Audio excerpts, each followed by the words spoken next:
নমস্কার বন্ধুরা, আপনাদের আজকে দেখাবো ডিমের ঝাল। তেল দিলাম, কালো জিরে দিলাম,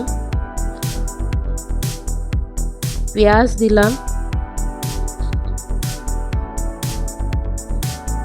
পেঁয়াজটা একটু নেড়ে চেড়ে লাল করে ভাজা করে নেব।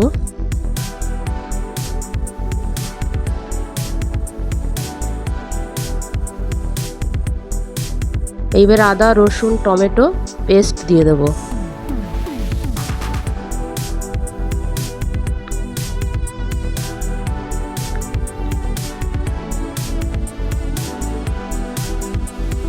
ভালো করে নাড়াচাড়া করে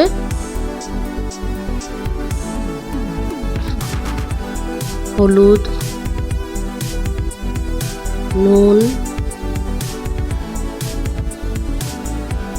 লঙ্কার গুঁড়ো দিয়ে ভালো করে কষিয়ে নেব।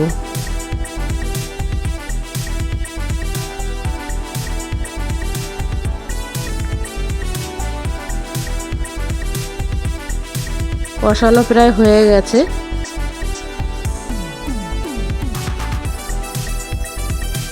এবারে হাতে একটু কসুরি মেথি নিয়ে ডলে আর দিয়ে দেব।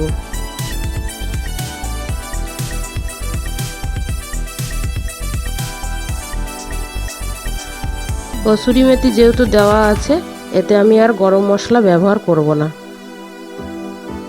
এইবার ভাজা ডিম দিয়ে দিলাম।